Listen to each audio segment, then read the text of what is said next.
In 1347, a Norfolk peasant sowed wheat in the same ground his grandfather had tilled. Without industrial fertilizers or chemical supplements, just keen observation, organic matter, and rotational methods, that field sustained wheat production for another 6 centuries. Today, the United Nations projects that many agricultural regions have merely 60 years of viable harvests remaining before their topsoil is depleted. This is not mere nostalgia. It's a verifiable reality. Medieval agriculturalists sustained soil fertility for prolonged periods, using methods that are now widely disregarded. The key distinction isn't technology, but rather comprehension. They grasped that soil is not just a medium, but a living entity that requires sustenance. Our objective today is to rekindle that understanding. Section 1. The Three-Field Revelation. To grasp medieval land management, we must delve into the system that transformed European agriculture around 800 AD, the three-field rotation. Consider a typical estate of 90 hectares, evenly divided into 3 30-hectare plots. Field 1 was dedicated to winter wheat or rye, sown in autumn and harvested in summer. These are heavy feeders that draw heavily on soil nutrients. Field 2 hosted spring crops such as oats, barley, and, crucially, legumes like peas and beans. Field 3 lay fallow, supporting only wild grasses and grazing animals. Each year the rotation advanced. Field 1 became Field 2, Field 2 became Field 3, and Field 3 reverted to Field 1, completing a 3-year cycle. The genius behind this system? Nitrogen. Medieval farmers had devised a way to extract it from the atmosphere. When peas or beans are cultivated, small nodules form on their roots. Within these nodules reside bacteria known as rhizobia, which capture atmospheric nitrogen gas and convert it into ammonia, a form readily usable by plants. This process is called nitrogen fixation. A single hectare of peas can fix between 100 to 300 kilograms of nitrogen annually. In stark contrast, modern farms apply 150 to 200 kilograms of synthetic nitrogen fertilizer per hectare. Medieval farmers essentially operated a nitrogen factory powered by bacteria and sunlight at 0 cost. However, the fallow field was equally vital. Leaving a third of arable land uncultivated might seem unproductive. Why not plant all 3 fields and triple output? Because medieval farmers recognized that rest promotes rejuvenation. When Field 3 lay unplanted, 3 crucial processes unfolded. First, soil structure recuperated. Every plowing pass damages soil aggregates, tiny clusters held together by fungal threads and bacterial secretions. These aggregates create vital pore spaces for water and air. Plant roots require oxygen, as do soil microorganisms. Compacting soil through repeated plowing expels air, effectively suffocating the soil. A year of fallow allowed wild grasses to develop deep roots, forming channels. Earthworms tunneled through, intermixing soil layers. Fungal networks rebuilt their intricate structures. By the time the field was returned to cultivation, its soil structure had recovered, allowing the soil to breathe once more. Second, organic matter accumulated.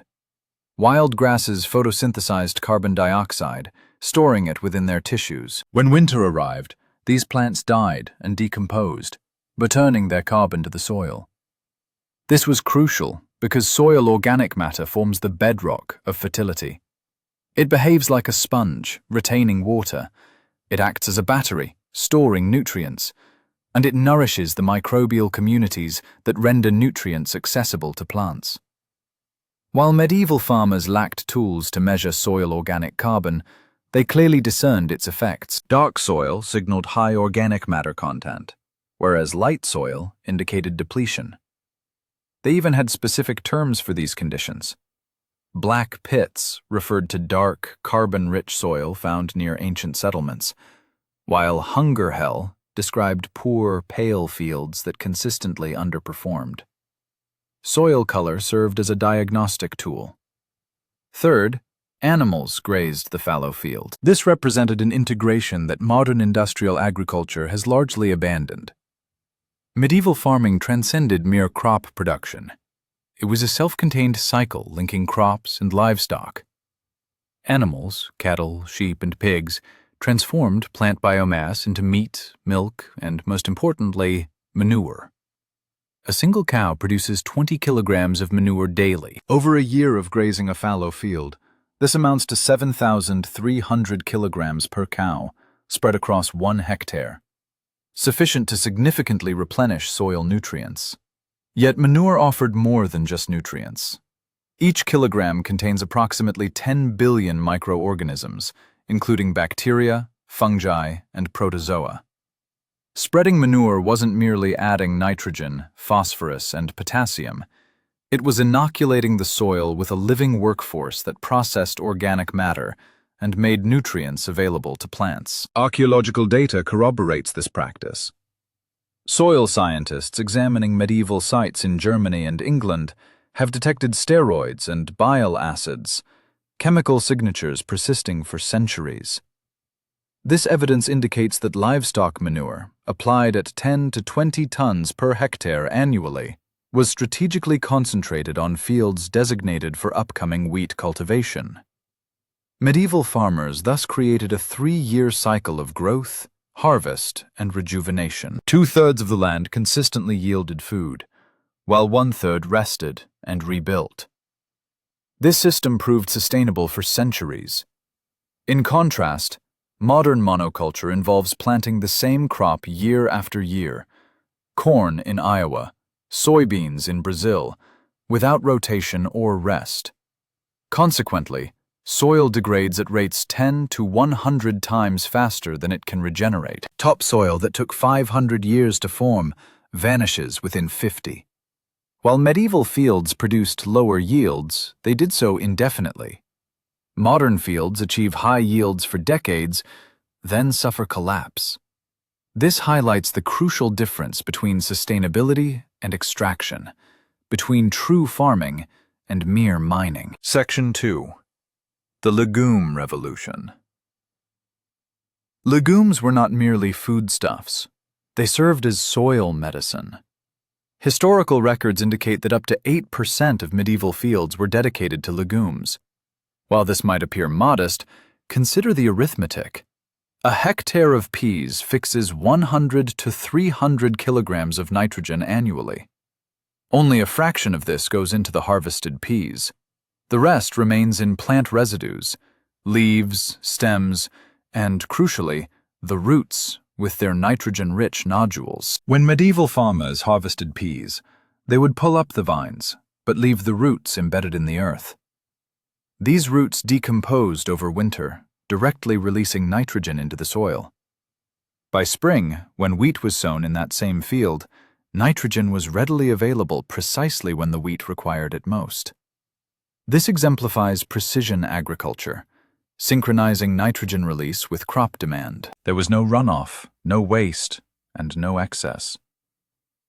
In contrast, modern synthetic nitrogen dissolves rapidly.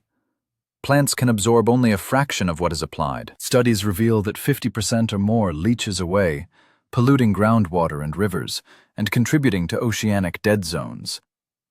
Medieval legume-derived nitrogen operated with roughly 80% efficiency. Most of it stayed within the field and benefited the subsequent crop. How was this discovered without chemical analysis? Through astute observation. Picture yourself as a medieval farmer. You plant wheat in a field, and the yield is poor, with thin stalks. The next year you try the same field, with even worse results. The field is tired. Then, one year, either by chance or necessity, you plant peas instead of wheat. The peas flourish. You harvest them. The following year, you plant wheat in that field again, and suddenly the wheat is robust, with thick stalks and abundant grain. You may not comprehend the underlying mechanism, but you recognize the pattern. Peas benefit wheat. Over generations, this observation was refined. Different legumes were assessed, timing was adjusted, and the practice disseminate from manor to manor. By the 13th century, it was standard agricultural knowledge across Europe. They didn't need to grasp nitrogen fixation biochemistry. They simply paid attention to what yielded results. This is empirical science. Knowledge constructed from observation rather than theoretical frameworks. Contrast this with synthetic nitrogen fertilizer, invented in 1909 by Fritz Haber. The Haber-Bosch process now manufactures 150 million tons annually, sustaining roughly half of the global population. However, it demands immense energy. 1 ton of ammonia consumes 2 tons of natural gas. The process also releases substantial carbon dioxide, and its overuse inflicts environmental harm that medieval farmers could never have envisioned. Medieval legumes achieved similar nitrogen fixation solely using sunlight and bacteria. Their energy input was photosynthesis, and their carbon footprint was negative, as the plants absorbed carbon dioxide from the atmosphere. Modern agricultural science is now returning its focus to legumes. Cover crop research indicates that legumes can reduce the need for synthetic fertilizers by 30 to 70%, while simultaneously improving soil structure and enhancing biodiversity. We are slowly rediscovering, through decades of research, what medieval farmers understood simply by observing pea growth. We learned this by degrading our soil and then studying why it ceased to function properly. Section 3. The composting system. Medieval composting was far more than haphazardly piling scraps. It was a precise process of controlled decomposition that transformed waste into a stable soil amendment. This system followed meticulous rules, documented in 13th century agricultural manuals, concerning layering, moisture regulation, and timing. A typical compost heap would begin with a 20-centimeter layer of coarse straw, providing both structure and essential airflow. Next came a 15-centimeter layer of fresh manure, which introduced thermophilic bacteria, microorganisms that thrive at high temperatures. Thirdly, a 10-centimeter layer of plant waste, such as leaves, vegetable trimmings, and crop residues, was added. This pattern was repeated: straw, manure, plant waste, until the heap reached a height of 1.5 meters. It was then left undisturbed for 3 days. During this undisturbed period, the internal temperature of the heap escalated dramatically. Modern composting science elucidates why. As bacteria decompose organic matter, they release energy in the form of heat. In a carefully constructed pile with an optimal carbon-to-nitrogen ratio, approximately 30:1, bacterial activity drives the internal temperature to between 60 and 70 degrees Celsius. This high temperature serves 2 critical functions. First, it effectively eliminates weed seeds and pathogens. Any seeds present in the plant waste are sterilized, and any disease-causing organisms are destroyed, ensuring the compost can be applied to fields without introducing problems. Second, the heat significantly accelerates decomposition, making it 10 times faster than at ambient temperatures. A pile that would take 6 months to decompose at room temperature is ready in 6 weeks via hot composting. However, medieval farmers didn't merely construct the pile and abandon it. They carefully watched it and intervened based on their observations. Ancient writings describe testing the heap. A wooden stick was thrust deep into its core. If the stick emerged warm to the touch, the pile was working correctly. If it was cold, something was amiss. The pile required more nitrogen-rich matter. If the stick came out extremely hot, almost scorched, the pile needed water. Excessive heat signified decomposition occurring too rapidly, potentially leading to the loss of nitrogen as ammonia gas. Medieval farmers were regulating microbial thermodynamics without thermometers or microbiology textbooks, just with sticks and diligent observation. After 3 weeks, the heap was turned. The outer layers were moved to the center, and the center moved to the outside. This turning action introduced fresh oxygen, reactivating bacterial decomposition and ensuring uniform processing. The pile was turned every 2 weeks, for a total of 6 weeks. At the end of this period, the compost was ready. The material was dark brown, crumbly, and smelled like a forest floor. Chemical analysis of medieval compost from waterlogged archaeological sites reveals a carbon-to-nitrogen ratio of 12:1, which is ideal for plant growth. The substance contains stable humic compounds, long-chain carbon molecules that resist further decomposition and impart long-term structure to the soil. Most impressively, an examination of fossilized bacterial DNA from medieval compost shows diverse microbial communities, including nitrogen-fixing bacteria, phosphate-solubilizing fungi, and cellulose-decomposing actinomycetes.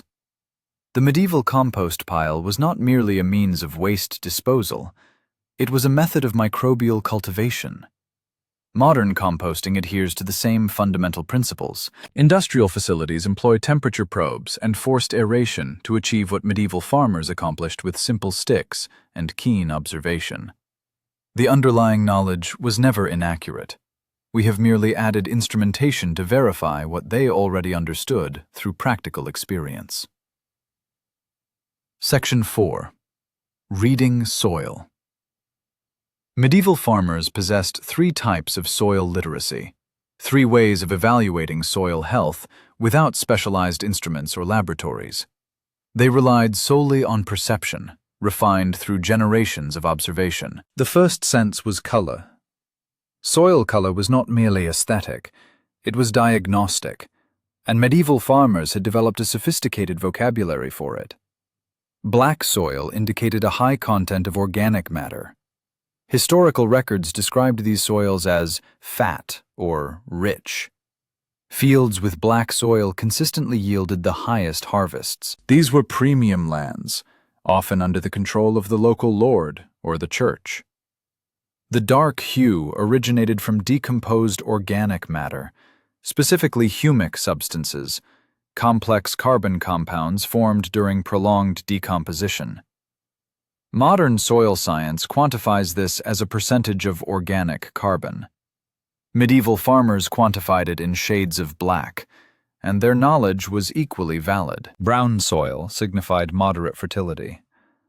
These were the working fields, where most crops were cultivated. Brown indicated that the soil contained some organic matter, but required regular inputs to maintain its productivity. Gray or pale soil denoted exhaustion. These were the hungry fields, lands that had been overcultivated and depleted. Medieval texts recommended leaving these fields fallow for 2 years, not just 1, to allow for recovery. Medieval farmers learned to interpret colors from their fathers and associated each shade with particular yield outcomes. Modern soil science uses the Munsell color chart, with over 100 color categories. Medieval farmers never needed such a chart. They adapted their practices accordingly. The second sense was texture. Medieval farmers assessed soil by touch. They would take a handful of soil, add a small amount of water, and manipulate it between their fingers. Sandy soil felt gritty. Individual grains were visible and distinct. This soil drained quickly, preventing waterlogging, but drying rapidly during droughts. Crops grown on sandy soil required frequent irrigation. Loamy soil felt smooth, but not sticky. It could be shaped, but crumbled easily. This was the ideal texture, combining good drainage with excellent water retention. Medieval texts described loam as the blessed soil. Clay soil felt sticky and plastic. It could be molded into shapes that retained their form. This soil held water exceptionally well, sometimes excessively so. It was heavy to plow and became as hard as brick when dry, but it was naturally fertile and rich in minerals. Medieval farmers adjusted crop selection based on texture. Sandy soils received rye and oats, crops tolerant of dry conditions. Clay soils received wheat and barley, crops that could handle wet conditions. Loamy soils received the most valuable crops because they suited almost everything. Modern soil science employs the soil texture triangle classification based on sand, silt, and clay percentages. You can send samples to laboratories for particle size analysis, or do what medieval farmers did: knead the soil and feel the difference. The third sense was the observation of indicator plants. Medieval farmers understood that certain weeds revealed specific soil conditions. Dense nettle growth indicated high nitrogen levels. A field overrun with nettles was ready for planting heavy feeders like wheat. Horsetail suggested waterlogged, poorly drained soil. Fields with horsetail required improved drainage before productive farming could commence. Clover, appearing spontaneously, was seen as a blessing. It indicated the soil contained active nitrogen-fixing bacteria. This clover could be plowed under as green manure to further enhance fertility. Thistles indicated compacted soil.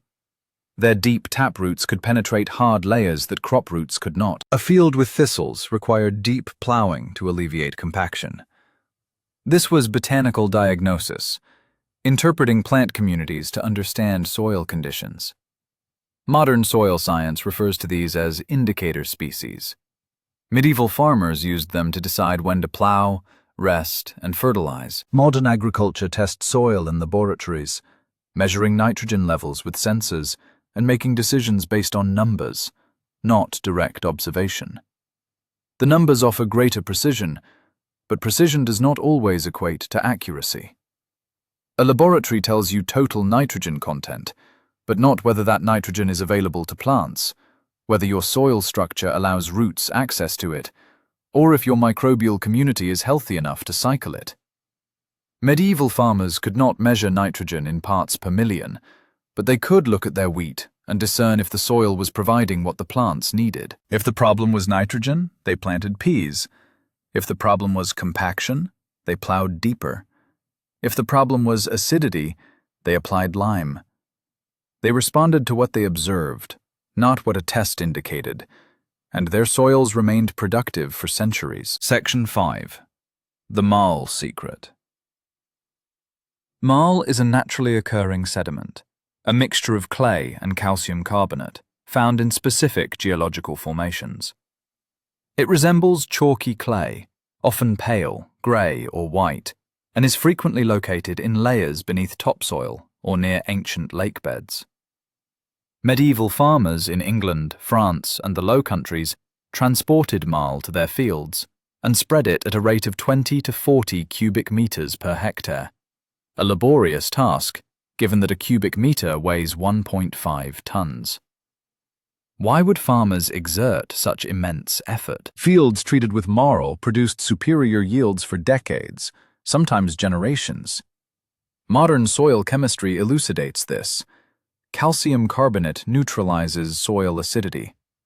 Soils become acidic through several natural processes. The decomposition of organic matter creates organic acids.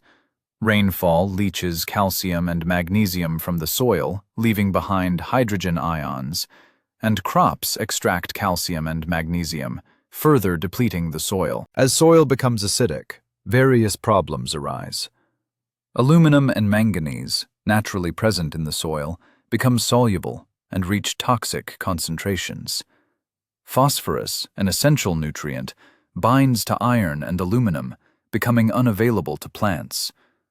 Beneficial bacteria and fungi decline. The result is declining yields, even with adequate nutrients, because these nutrients are present but locked away, chemically unavailable. Calcium carbonate from marl reacts with acidic soil. The carbonate neutralizes hydrogen ions, thereby raising the pH. Aluminum and manganese become insoluble again, and non-toxic. Phosphorus is released from its iron and aluminum complexes, and microbial communities recover. Medieval farmers did not comprehend pH chemistry, but they observed that certain fields, particularly those farmed intensively, responded dramatically to marl. 13th century agricultural manuals contain detailed instructions on identifying good marl.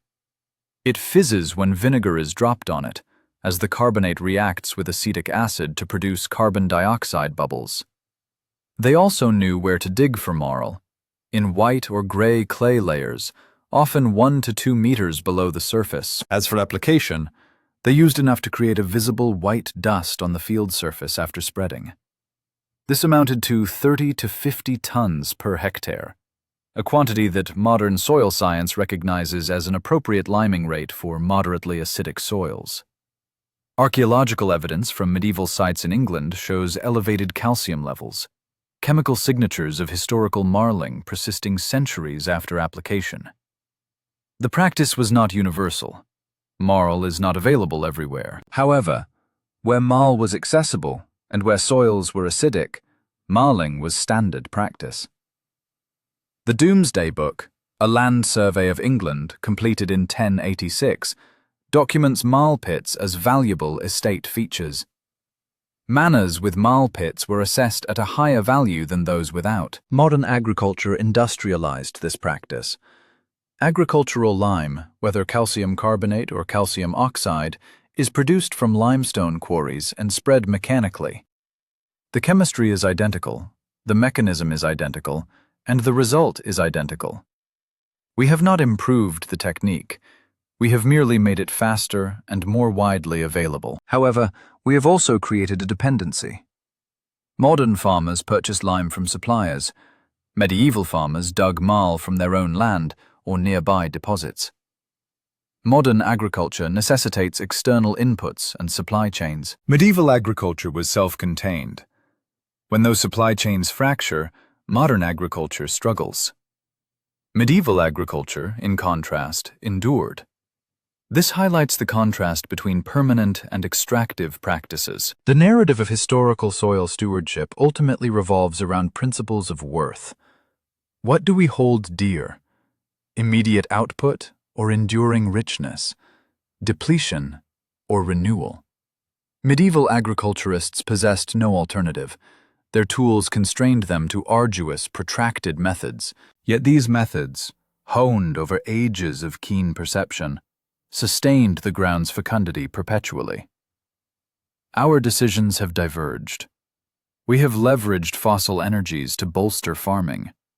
We produce nitrogen synthetically. We extract phosphorus. We have nourished 8 billion individuals. Nevertheless, we have drawn upon future resources to satisfy current demands. Each metric ton of lost topsoil, every fraction of organic matter diminished, every microbial ecosystem eradicated, these represent mounting liabilities. The United Nations projects merely 60 years of viable harvests remaining. This gives us 6 decades to ascertain how to sustain 8 billion individuals without devastating the very earth that nourishes them. Medieval cultivators had resolved this quandary, not flawlessly, nor with contemporary output, but they had indeed found a solution. Grasping their knowledge, their method of acquisition, and our reasons for forsaking it is not an indulgence in the past, it is an imperative. Each instance a farmer cultivates a field, they are making selections, decisions that reverberate through decades, even centuries. Medieval decisions fostered soil that endured for 600 years. Contemporary decisions yield soil that persists for 60 years. Perhaps, by comprehending what has vanished, we can start to ponder what could be recovered. Not a reversion to ancient techniques, but a reinstatement of ancient sagacity. The insight that soil is not merely a foundation. Soil is a living entity, and living entities require sustenance. I appreciate you taking the time to watch.